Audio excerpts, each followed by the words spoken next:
Կաթոլիկ աշխարհում Հռոմի պապից հետո ամենաազդեցիկ մարդը 12 տարի հայ է եղել։ Կարդինալ Գրիգոր Պետրոս 15-րդ Աղաջանյանը երկու անգամ 1958 և 1963 թվականներին եղել է Հռոմի պապի թեկնածու։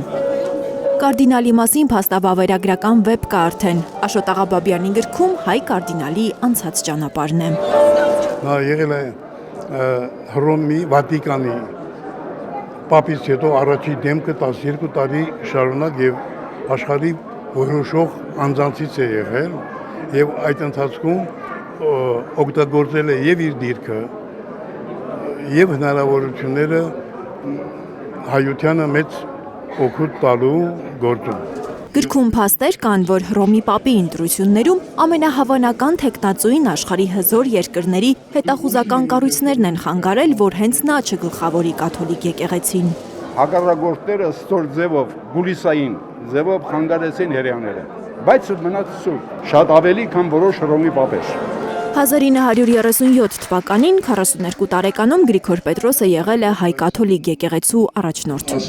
Փրկել է հայոց քեսաբը, 35,000 հայերի, այդտեղ եղած հայ եկեղեցին, հայ մշակույթը թուրքական վտանգից։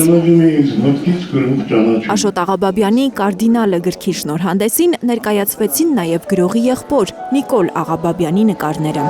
Նկարչի վերջին 2 ամսվա գործերը առաջին անգամ են ցուցադրվում։ Գույները պահպանվել են իր։ Նկարիչներ կան, որոնց ստեղծագործությունը ոչ թե գույն է, այլ ներք։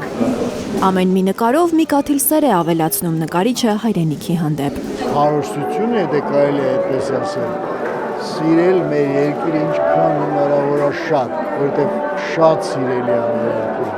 Ու ամեն բան անել, որ մի բան ավելանա մեր երկիրում։ Մի կաթիլ սեր ավելանա։ Լիլիթ Գասպարյան, Հայկ Ավանեսյան, Նորայր Շարբաթյան, Էլեն Յահինյան, Հայլուր։